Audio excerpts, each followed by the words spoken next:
দেশ কার সাথে বাণিজ্য করবে, কার জাহাজে করে সে দেশে জিনিস আনবে, এটা তো এই দেশের রাজনীতি, পররাষ্ট্রনীতি, বাণিজ্য নীতির সাথে নির্ভরশীল। তো এটা খুবই দুর্ভাগ্যজনক যে আমাদের কার সাথে আমরা বাণিজ্য করব করব না, এটা অন্য কোনো দেশ এটাতে নাক গলাবে, এটা আমরা অবশ্যই এটা আমরা পছন্দ করব না। যদিও দুর্ভাগ্যক্রমে আমাদের দেশে এই প্রবণতাটা আছে, কারণ আমাদের দেশে গণতান্ত্রিক ধারা ব্যাহত হওয়ার কারণে আমরা প্রায় সময়, আমরা নিজেরাও গত আন্দোলনে দেখেছি, আমরা বিভিন্ন বৈশ্বিক বন্ধু যারা আছে, আমাদের উন্নয়ন সহযোগী যারা আছে, তাদের সাথে আমরা কথাবার্তা বলেছি, বিভিন্ন বিষয় হয়। তো এইটা আমাদের অর্থনৈতিক দুর্বলতা, রাজনৈতিক দুর্বলতার কারণে এই জিনিসগুলো হয়েছে। এটা থেকে আমাদেরকে বেরিয়ে আসতে হবে।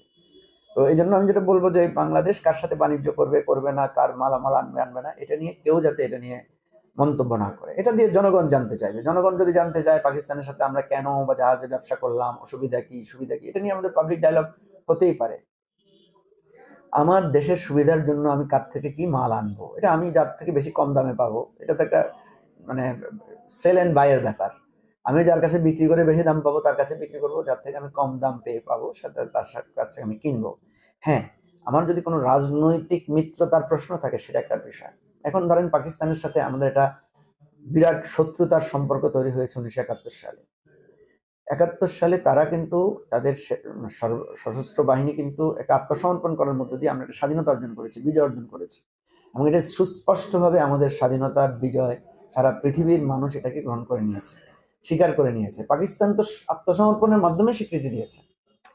এখন একটা দেনা পাওনার বিষয় তাদের সাথে আমাদের আছে, সেটা হচ্ছে যে গণহত্যাটা তারা যুদ্ধের সময় করেছে, সেই গণহত্যার ব্যাপারে আমাদের একটা দাবি থাকতে পারে যে পাকিস্তান রাষ্ট্র আমাদের কাছে আনুষ্ঠানিকভাবে ক্ষমা চাইবে, ভুল স্বীকার করবে। এটা আমরা চাইতেই পারি। আমরা যেমন আওয়ামী লীগের কাছে চাচ্ছি যে আওয়ামী লীগ যে অন্যায় করেছে, অত্যাচার করেছে, গুম খুম করেছে, এটা তার বিচারও চাই আমি।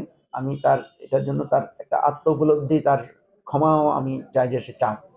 তেমনি ভাবে পাকিস্তানের কাছেও আমরা সেটা চাই যে পাকিস্তান রাষ্ট্র হিসাবে বাংলাদেশের মানুষের কাছে সরি বলবে, ক্ষমা চাইবে, এবং যদি কোনো ক্ষতিপূরণের বিষয় থাকে সেটাও আমরা ফয়সালা করতে চাই। কিন্তু দেখেন, ব্রিটিশরা আমাদের বিরুদ্ধে দীর্ঘ সময় আমাদের এখানে শোষণ শোষণ চালিয়েছে, কিন্তু ব্রিটিশদের সাথে আমার একটা সম্পর্কের বরফ তো গলেছে আমাদের। স্থায়ী শত্রুতা, স্থায়ী মিত্রতার রাজনীতিতে নাই, রাষ্ট্রভাবে আমরা সেটা রাখতে চাই না। আমরা মনে করি আমাদের এই পররাষ্ট্রনীতির জায়গায়, বাণিজ্য নীতির জায়গায় আমরা স্বাধীনভাবে আমাদের সার্বভৌমত্ব রক্ষা করে আমরা চলবো। এই অধিকার আমাদের আছে। এই অধিকার ক্ষুণ্ণ হয়েছিল নানা সময়ে, এটাকে আমরা সমুন্নত করে অতীতের ভুল সংশোধন করতে চাই, এটাই আমাদের প্রত্যাশা। দেখেন, সরকারের কার্যক্রমের উপরে আসার সুযোগ তৈরি করে দিবে কি দিবে না, এটা আমি মনে করি না যে এটার সাথে এটা রিলেটেড। কারণ আমাদের সাথে একটা বিষয় নিয়ে যে বিতর্কটা হচ্ছে, আমরা কিন্তু একটা আন্দোলনকামী শক্তি সবাই মিলে, সরকার, আমরা যারা রাজনৈতিক দল আছি, আমরা যারা আন্দোলন সংগ্রাম করেছি, আমাদের একটা জায়গায় আমাদের একটা কমন ঐক্য আছে, সেটা হচ্ছে ফেসিবাদী ব্যবস্থা আমরা আর এখানে ফিরতে দেব না। সেদিন ডক্টর ইউনূস যদি ফেসিবাদী হন, বিএনপি যদি ফেসিবাদী হয়, বা আমাদের এই বিবাদীও যদি ফেসিবাদী ব্যবস্থায় মানে কখনো আবির্ভূত হতে চায়, এটার ব্যাপারে আমরা সবাই রাইট টু লেফট, 0 to 100 সবাই একমত যে আমরা ফেসিবাদী ব্যবস্থাকে আর ফিরতে দেব না। সুতরাং আওয়ামী লীগ এখানে তার পুরনো, তার কোনো রিভেন্টেশন ছাড়া, তার কোনো ভুল স্বীকার ছাড়া, তার কোনো মানে নিজেদেরকে সংশোধন করা ছাড়া, সে তার এই হিংস্র রূপ নিয়ে, তার ফেসিবাদী রূপ নিয়ে সে আবার রাজনীতিতে ফিরে আসবে। এটা আমি মনে করি এটা আমাদের জন্য একটা বিরাট ঐক্যের জায়গা, যে আমরা এই জায়গাটা কাউকে আর স্পেসটা আমরা দিব না। এবং সেটা দিব না বলতে সেটা গায়ের জোরের বিষয় না, সেটা হচ্ছে কালচারালি, পলিটিক্যালি, সেটা হচ্ছে আমরা আমাদের বক্তব্যের মাধ্যমে এবং জনমত সৃষ্টির মাধ্যমে আমরা এটাকে প্রতিরোধ করবো। সুতরাং আমি মনে করি না যে সরকারের এই দীর্ঘসূত্রিতা বা সরকারের সাথে কোনো আমাদের চিন্তার অনৈক্যের কারণে এখানে আওয়ামী লীগ ফিরে আসবে, এইটা, বা আওয়ামী লীগের ফ্যাসিবাদী রূপ নিয়ে আওয়ামী লীগ ফিরে আসবে, এটা আমি মনে করি এটা সম্ভব না। বিষয়টা হচ্ছে যে আওয়ামী লীগকে নির্বাচনে করতে দেওয়ার ব্যাপারে ডক্টর মোহাম্মদ ইউনূস যেটা বলেছেন যে বিএনপি চায় আওয়ামী লীগ ইলেকশন করুক, এটা বিএনপির একটা কৌশলগত পজিশন হতে পারে। বা জামাতকেও আমি দেখেছি, জামাতও বলেছে যে আওয়ামী লীগ ইলেকশন করুক, তাদের কোনো অসুবিধা নেই, তারা আওয়ামী লীগকে নিষিদ্ধ করতে চায় না।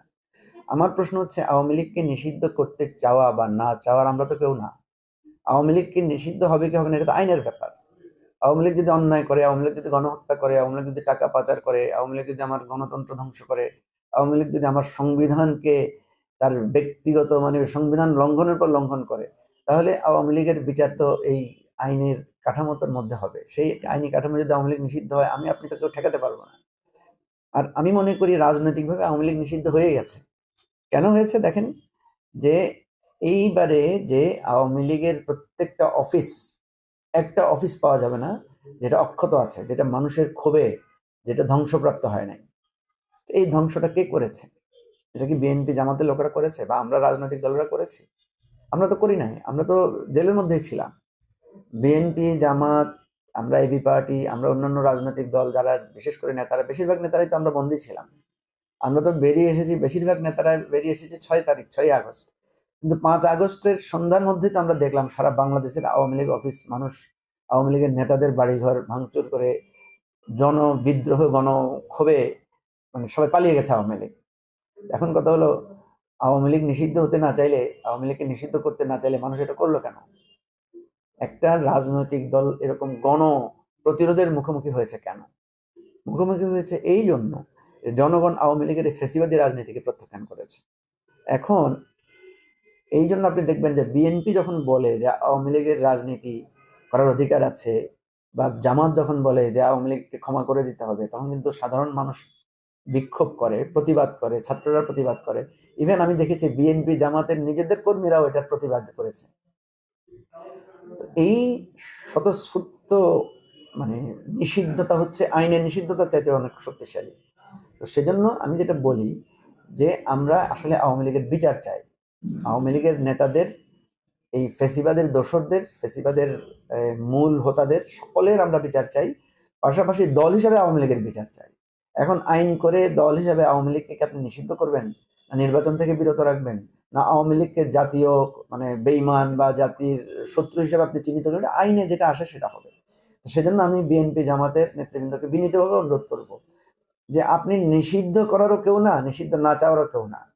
নিষিদ্ধ করার ক্ষমতা জনগণের, এবং জনগণের নিষিদ্ধের বা জনগণের এই রায় প্রতিফলন হবে আইনের মাধ্যমে।